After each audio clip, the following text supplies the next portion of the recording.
Well, I'm Freddy Branham. I'm the executive director of a place called Outreach Ministries, celebrating our 40th anniversary of service here in the Tallahassee, Florida area. Well, welcome. It's good to be able to talk with you about what's going on down there. You're a facilitator for getting ahead in the workplace. And I'm wondering what the setting is or where you're providing that.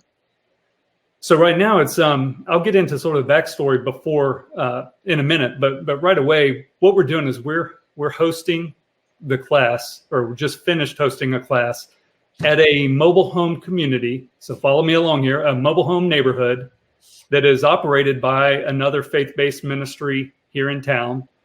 And right across the street from that mobile home neighborhood is a church partner of ours that's been a long-time church partner doing food drives and things, that have graciously opened up their one of their training rooms, their education rooms, one night a week for us to conduct the 4-month Getting Ahead classes on their property.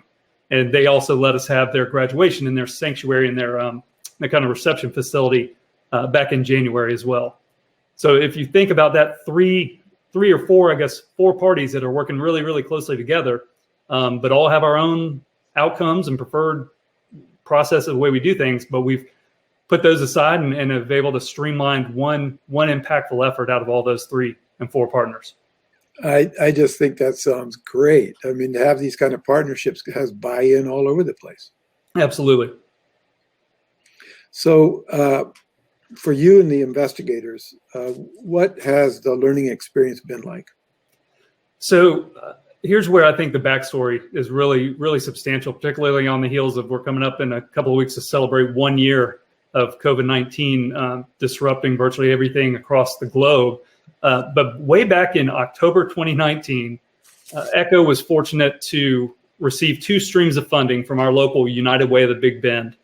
And one of those was geared toward preventing evictions and reducing homelessness with working families that, for whatever reason, had fallen behind on rent or had a rent bill that was coming up due that they didn't have the means necessary to make those payments.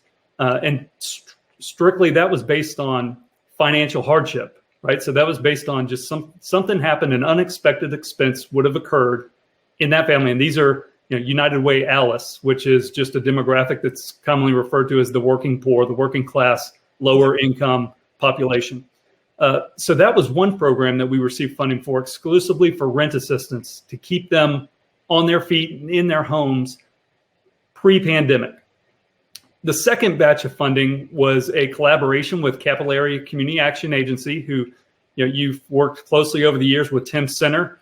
And what that program was designed to do was to scale up their Getting Ahead in a just getting by world to introduce that to that same Alice United Way population.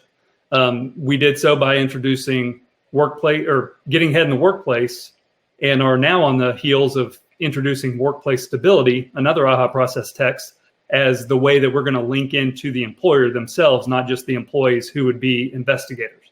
So I think it's helpful to just start at that baseline to say 6 months into our programs that we were running, probably the most critical and unprecedented form of instability arose on our doorsteps in March of 2020. So when you compound what was happening all across the community, the country, the globe, wasn't just mere hiccups in people's financial livelihoods and their relationships and their economic standing. It was a full-fledged, just complete disruption. And we were prepared and equipped after 6 months of delivering this work to just roll right into pandemic relief. That it initially started out as just a strategic focus on working class households that were struggling to get by. So that gets you to how did we end up even starting the program and instituting that? Well, I'm pleased to say that at the end of January of 2021, we graduated after a few stops and starts, our first cohort of investigators who were transitioning out of Getting Ahead in the workplace. So from their perspective, it was great because keep in mind all this time with federal aid, CARES Act, a lot of local municipal funding that came, just overwhelming response and generosity from our donor base, along with that United Way of the Big Bend funding. we were able to inject along the way during the coursework and during the classes, inject rent assistance, utility assistance, and all these little, you would think just these nominal resources that would pop up as investigators were going through the sleeves rolled up process of exploring what resources were out there, what tools, what skills they could bring together to help fight them back, fight them off. That's that's a lot of coordination. Yeah. They're woven together really nicely. I was kind of amused to hear from one of the Getting Ahead graduates saying, hey, if anyone knows how to deal with a crisis, it's us. We do that all the time. It's always a crisis, right? But this was extra. And I'm really glad to hear that you were already working on evictions, and now evictions is still a deal, isn't it? Oh, for sure. No question. So what kind of results have you seen from the folks that have been through Getting Ahead in the workplace? How have they handled it? What are their plans like? Sure. So, I'll give you two quick examples. Again, rooted in that one particular program was funded for rent assistance. One was for Getting Ahead in the workplace. And it turns out that they both really dovetailed nicely. Well, one of the investigators unfortunately lost work because he and his wife experienced a miscarriage during the summertime. And it caused him, this is a guy who was dutifully employed in a manufacturing company here in town, just a small business locally, but was earning an hourly wage, not bringing in a benefit package or any sort of comprehensive time off and that. So he had to take a week off of work without pay to help attend to his wife's, their family's hardship that they were going through.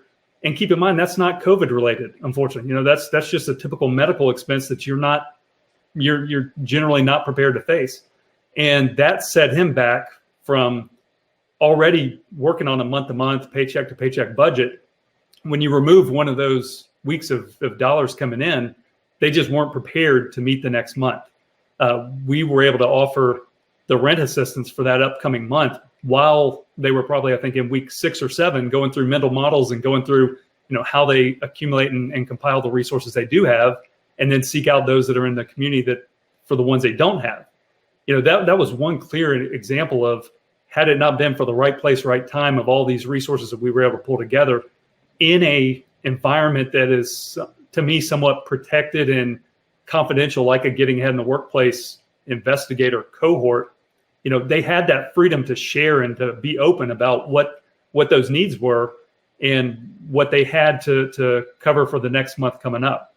We had another gentleman who came in. He and his wife actually both were investigators. And to hear his story, he's a prideful man who's trying to provide for his family, but couldn't really, their relationship was on the rocks. And his wife was trying to learn these things that would help support the family in addition to his income, but also they couldn't quite communicate with each other together at the end of the day. Just the stresses of rent, the stresses of bills coming up, a couple of kids in the home who had homework problems that they might have not been, had brushed up on those virtual school lessons. And so it was just those stresses that tend to happen when we're all clocked out of work and are dealing with our own life, the crisis that happens off the clock. So he was able to focus, he thought that it was about living in poverty. That's why he was in this class. It wasn't just that he was going through a period of instability. And just that simple mindset change from thinking about something where it's very transient, whereas before he thought it was something that he was just stuck. It was powerful in what it allowed him to do to then focus on his relationship with his wife and spouse and to build that core relationship, then to branch it out with their children, show the same kind of love and affection and encouragement, and then to be productive on his job. And all those came solely from that simple mindset shift. And if I may, we recruited, Phil, based on assets. We didn't come from a deficit mindset of saying, where's all the poor people under a certain arbitrary number that the census puts out. We said, where can we find some like-minded, some identifiable people who share an identity, who are either co-located, in this case, they were all in one neighborhood, So it brought together all these kind of benefits and all the positive words that come out of that, not just a cattle call, if you will, for people that fell under a certain income level. And so when we were able to build and recruit and network on that shared identity that was far more the positives and the assets that the families were bringing to us, the investigators brought into our class, we hired them, to help us tackle a problem. We didn't look at them as, hey, you're coming in and you're the audience that is the problem, and we're going to tell you how to get out of it. So again, kudos to the format and the construct behind AHA Processes getting ahead. That's precisely how we found the most success. Yeah, that's really playing out that understanding that people in poverty aren't the problem; they're actually problem solvers.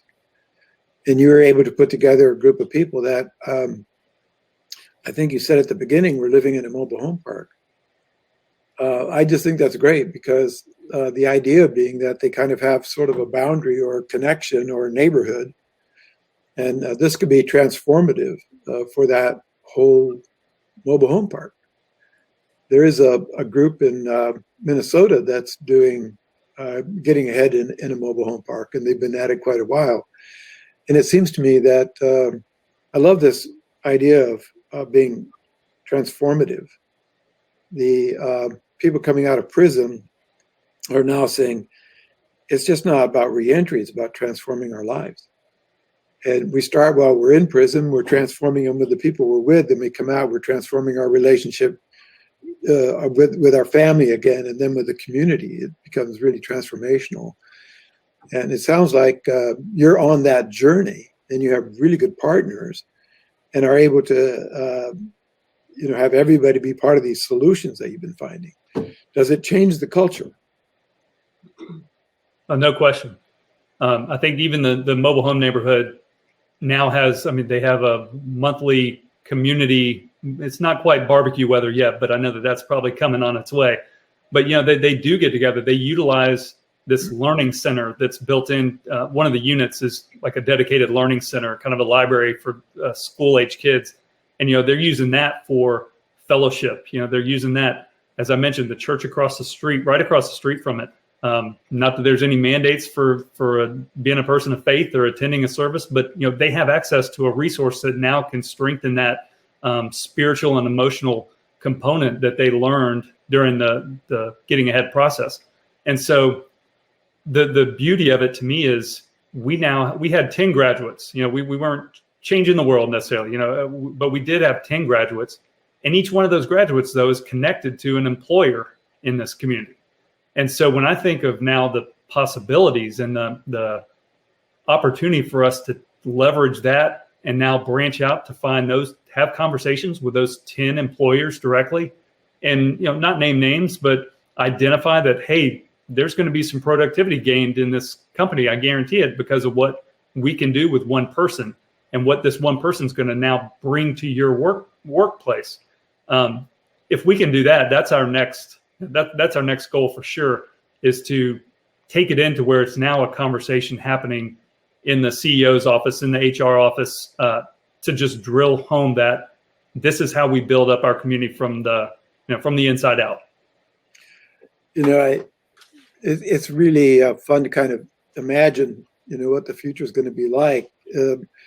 There's the Workplace Stability book that Ruth Wyrick wrote, and that gives the language to frontline supervisors and middle managers that the people coming out of getting ahead have, and it makes it easier to make those relationships from management to the workers, and improve those relationships. And then the idea of having the private sector really buy into this, and we've had some real successes in that area. That's just going to add so much to this initiative, is to have them bought in and see the value of it. And they'll take a look at their return on investment and things like that, but they're going to also see that cultural change too take place. So, boy, you're on a great journey. What are your end hopes for working with the employers? So it's really twofold. Phil, we've got ideally the United Way of the Big Bend stays on board with some funding opportunities to allow us to continue to just stretch this getting ahead in the workplace. I was telling Ruth a little earlier that our next class is actually starting on Thursday night this week, and it's going to be another targeted neighborhood community that's run by a social services organization here in town. Another partner of ours. And then the next class, we hope to align as a workplace centered, targeting the employer for candidates who would then in turn be investigators on their workforces, on their payrolls. And so we've got a lot of conversations going really actively now with our local Chamber of Commerces. There's about 3 of them here in town. Again, the United Way, the model of they conduct employee campaigns, with all their area businesses. Well, we don't want to just be seen as some philanthropic effort that the United Way is pulling this money from the private sector and then giving it to charities. We now are circling back with the United Way and saying, how do we demonstrate what those employers who were contributing to the United Way that then in turn funded our program are on now the receiving end of more productive, more stable and more, better off employees. Exactly. And once we circle that back, they're so close now within arm's reach of the same people that they're investing in through a roundabout way and through their traditional channels, like with a United Way campaign. So where are we going to go? Hopefully we'll be able to conduct getting ahead in the workplace exclusively. That's what our agency does, while Tim's agency, Community Action Agency, is doing getting ahead and just getting by world. I would imagine there's going to be some getting ahead while you're getting out interest. There's probably going to be some our rules interest, I can tell, of just trying to focus on who do we interact with the most. Are there these niche populations that we all work with in the social services area that we have access to that others may not? So look for that to come. It's going to be just this kind of all out investment in finding investigators from different walks of life who meet those criteria for those different curriculum levels, but then to pair that up at the same time with the conversation of workplace stability along with their employer, to where we would then say, here are the benefits of what these classes that are going on, but that you don't know about, are now happening. And let's start measuring what that looks like at the end of your business year, of what that's done for retention, what that's done for productivity. A counterpart of yours in a different walk of life, employer resource networks. We're working with James Vanderhulst to try and launch that as a more formal, approach to literally buying in to the success that we can offer their employees if we can get that first guinea pig of 5-6 businesses here in town that we know would benefit from that. So that's going to be on the horizon, hopefully in April, May, when we can get James in here to start putting the pedal down for that initiative as well.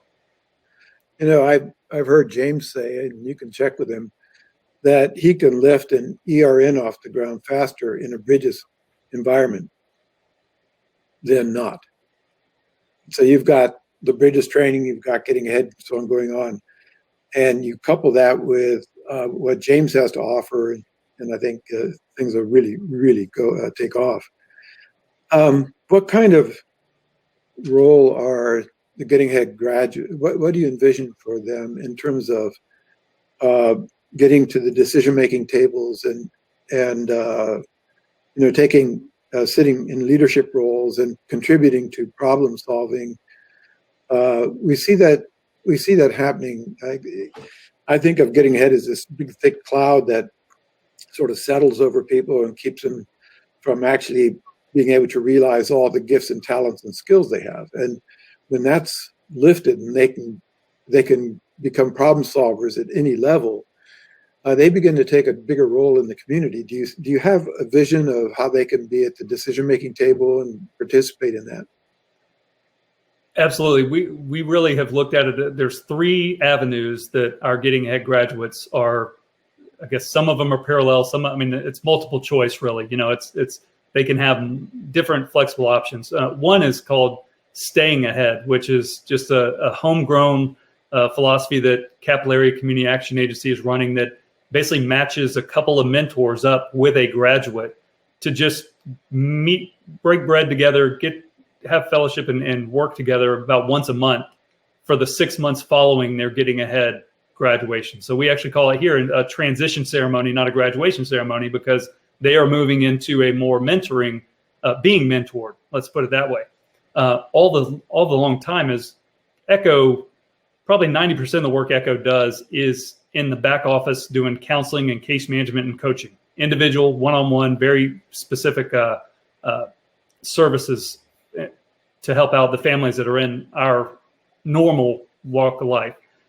The Getting Ahead graduates still maintain that link to our case management staff, our counseling staff, to where they can now go from that group setting, 10 or 12 people in a room once a week, to a little bit more intimate, ongoing coaching to address maybe a specific need that wasn't as relevant to the class as a whole. And then I think finally we're recruiting them to become facilitators. Yeah. We want them, and what that comes with is we're actually creating an advisory council for Echo that isn't necessarily your traditional board of directors of a nonprofit, but more of an advisory council built on subject matter experts. And so we're referring to these graduated investigators as truly subject matter experts. And when we can take, say, just a white paper type format and send that into our local city and county officials or electeds, we can have that seat, that proverbial seat at the table, under the auspices of an advisory council, which, again, just the name of it sounds like it lends it a little bit more credibility coming from that than just one citizen that's sending in a opinion article or an editorial. For me to visualize and kind of imagine and hear you talking, I think that if you're a good storyteller and you're able to use social media and get the stories out there, this is the kind of thing that will attract other partners. I think other people struggle with issues around poverty, and this is kind of showing the way. And when they have their struggles with the people they're trying to serve, you can say, well, how can we help you? And you can spread this out to more sectors, I would imagine. What do you think?